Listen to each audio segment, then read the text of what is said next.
Hey everyone, Scott here, and this is my Garmin Epix Pro smartwatch. Big, beefy watch. I love this thing, and yeah, it's so much better than my Apple Watch in regards to fitness tracking.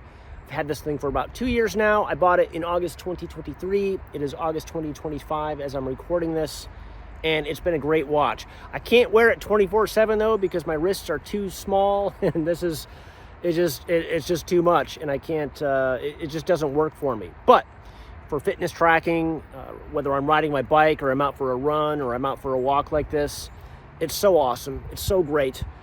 Not perfect though, and that's what this video is. I'm not going to be going over every feature. I'm just going to be talking about all the pros and cons, what I liked about this thing and what I didn't like about this thing over the past 2 years. I'm still wearing it. It's been 2 years, and I wear this thing almost every day as I'm out doing my morning exercise. It's great. I have no plans of getting rid of it, but it is not perfect. So let's just get right into the pros and cons. Okay, I'm going to start things off with a major pro, and that is battery life. Seriously, I can go 16 days on a single charge on the Garmin Epix Pro, and that is amazing. I mean, I'm an Apple guy through and through. I've been wearing an Apple Watch since 2014 or so, and it's just the fact that I can wear this watch more than a half a month without having to charge is amazing. My Apple Watch, any Apple Watch that I've ever had for that matter, I've needed to charge at least once a day, sometimes twice a day, depending on what I'm doing. But with the Garmin, no matter what I'm doing, even if I go on a 2-hour bike ride every day and I record that ride using the GPS with this watch, I can still get 16 days on a full charge, which is mind-blowing. A con is going to have to be overall size, and again, I knew it was going to be a big boy when I bought this thing. This is the 43 millimeter version, and I've got tiny wrists. I don't know if you can actually see that, but it sits on my wrist not very gracefully. You can see how much it protrudes off of my wrist like that, which it's hanging off pretty good, and that prevents me from wearing this thing to sleep every night. That's why I don't sleep track with this thing, simply because it's just too big, too bulky, and it's not a major con, I will say that. Considering what this thing does and how amazing it is overall, the fact that it's thick, it's a problem, but I can deal with it. Yeah. Another con is the screen, the brightness. I'm out here on a cloudy day like this, and I think the screen is cranked all the way up to its maximum brightness, and you can still see it quite well. Even on sunny days, I don't have any issues. It's bright, it's clear, I can always see what's going on. Compared to my Apple Watch, for example, I'm wearing an Apple Watch Series 8 on my other wrist, and I can't always see it that clearly outside like this. So this is pretty cool. Another pro would be how durable this thing is.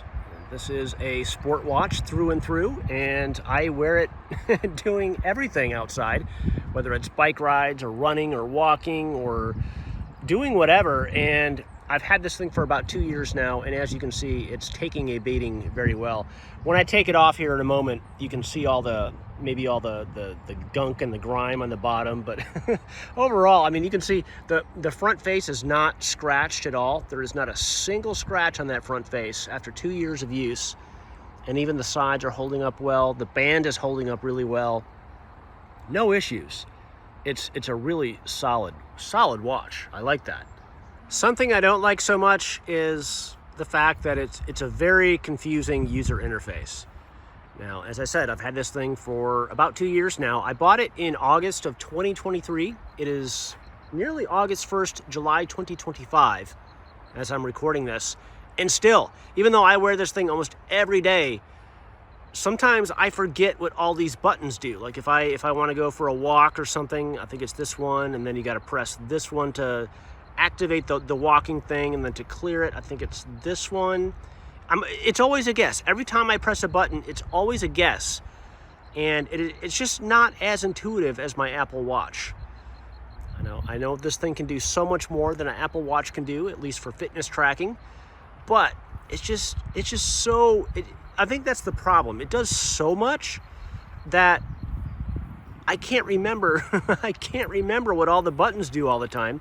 And it's especially frustrating if I'm trying to do something specifically. Like the other day, I was trying to figure out how to switch the watch face.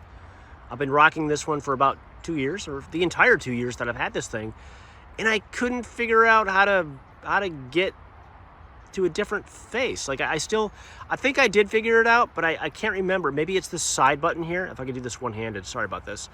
So one-handed, I don't know. I completely forgot. It was just 2 days ago, and I can't remember how to switch watch faces. So I don't like that at all. Maybe another con is how, I don't know how to say this, how unsmooth it is. There are a lot of little cracks and crevices and little recesses and screw holes and everything. That's a lot of places for dust and sweat and grime and grease and all my bodily fluids to get into. And this watch gets disgusting, just maybe even after just a week's worth of use. And I always have to wash it just because it gets, unlike my Apple Watch. That's what I'm comparing it to. I'm not saying the Apple Watch is perfect, but I'm just saying in that regard, the Apple Watch is basically smooth. It doesn't really have this much detail, and it makes it easier to keep clean. Whereas this thing, especially for a fitness watch, when I'm out wearing this thing on my bike, or like I said, if I'm running or walking, I sweat, I get nasty, and all that stuff gets caught up in here and all these little recesses, and it's disgusting. You can actually see some of it right now. I don't want to gross you out, but it's there. It's disgusting. So that's not good. Something else that I really like, and it's not hardware related, but it's software related. And I don't want to talk too much about software because software changes over time. The hardware does not. And that's the focus of this pros and cons video. But I will say that sleep tracking is amazing on this thing, at least compared to my Apple Watch. So in my Apple Watch video, my Series 8, I believe it was, I talked about how the Apple Watch just didn't really sleep track all that well. No matter how well I slept, it always says I slept 8 hours. Even though I'm in bed for 9 hours every night, it always says I slept 8 hours, whether I was tossing and turning or in deep sleep or not, or whatever. It's always 8 hours. But this thing, it's really good. It knows when I'm asleep most of the time, okay?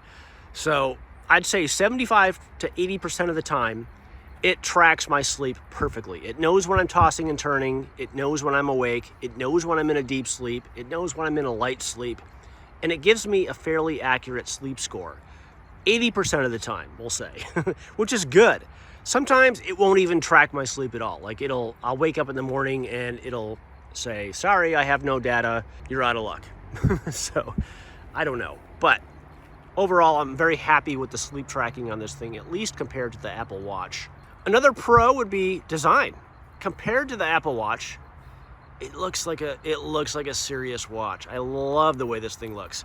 It looks rugged, and as I said, thickness can be a problem, especially if you've got thin wrists, such as myself. But the way that this thing looks is just so cool. It looks beefy. It looks like a serious unit.